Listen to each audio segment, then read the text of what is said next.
Well, 4-0 and a big win on the road. You know, a ton of adversity, some self-inflicted, some not. I thought our guys did a great job of just seeing it through. You know, we, like I told those guys in the locker room, a road win in this conference is hard. You know, people just expect it to happen. I know people around the country will look at the score and be surprised, but we spackled a few guys together, taped a few guys together, and they just gutted it out. And really proud of that. I thought our coaches did a great job at halftime. Again, making a few adjustments and talking our guys through it. They did a great job of again, just acknowledging what we needed to fix. Did a lot better job offensively, running the ball in the second half. Third downs were a lot better. You know, didn't have a ton of possessions in the first half. But a road win is a road win, and we'll take it. How concerned are you about penalties? Well, I'm extremely concerned in a lot of ways, and we'll look at that and go forward. Mixed some things around on the line in the second half. That first half ended kind of like a disaster on the line. It seemed like they got a little more together in the second half.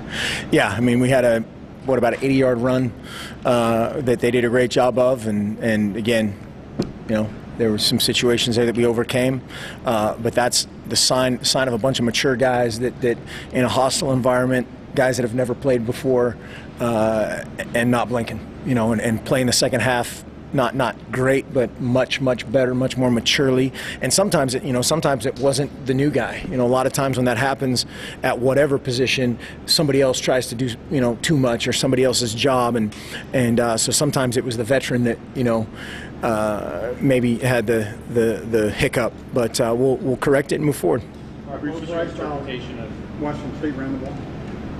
Was I surprised? No. You know, they mixed that in. I mean, they you know, the screen game they did a nice job of. Again, there were some plays that we have to make on the perimeter that will correct from a leverage or you know, finishing tackles, wrapping up standpoint.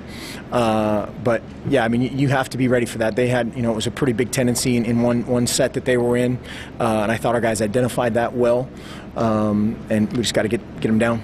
Mark, what was your interpretation of Dior's defense there late on that drive? Do you think that I'm the authority on officiating? You and Shelley Smith. Shelley Smith asked me the exact same question. I have a lot of questions, but that's not one of them. What did you guys say to Matt Pierce after that stretch of penalties in the first half? You know, coached him. He's a smart kid, realized what was going on.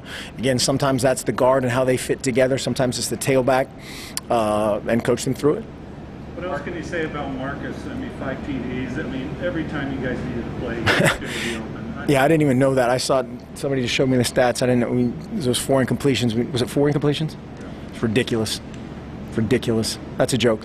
But no, I mean, that guy is special, and he did a great job too of just, you know, taking some of the blame, you know, taking some of the heat off of the O-line, and led them through it, and did a great job rallying the defense in the second half as well. He was sacked 7 times, and he took a lot of hits at the end of the run. So, you concerned at all about the constant body's taken at this point? We don't like to give up sacks, certainly, and again, there's a lot of elements that went into that, and yeah, we don't like him to get hit that much, but we'll coach him through it. Mark, you said you have a lot of questions, but that play was not one of them. What did you think about it? I'm not going to comment on officiating. Yeah, I mean, yeah. Well, that's what you're referring to. What do you mean? I don't know. You can say you have a lot of questions. I don't ask the questions. You ask the questions. Mark, what does it say about Royce? Not only did he start, but he gets finishing that last drive. Royce did a nice job. Royce, all 3 of those tailbacks, you know, did a nice job. Thomas in the kick return game, and Royce is a, you know, heavy runner. Thomas did a nice job of doing some things. Byron did some good things, and so it'll be a kind of a who's hot at that point. But we have complete and total faith in all 3 of those guys. What was it? Was it them getting a little tired, or some play? You just knew some plays would work with those guys in the fourth quarter? Probably a little bit of both. You know, they play a lot of their guys, a lot of their defensive guys on a ton of their special teams, and that was something that we were trying to you know, wear them down. We would like that to maybe take effect a little bit earlier in the game, but again, we finished it. What do you think of times they caught you guys where you had 2 defenders running into each other? Was that their routes? Were they running pick routes, or did you guys just have to?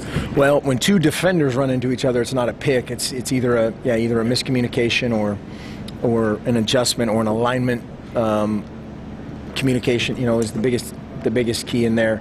But yeah, there were some times where we got caught, and that's probably a communication. I would say 90% of the time. What do you think your pass defense held up against 70 attempts tonight?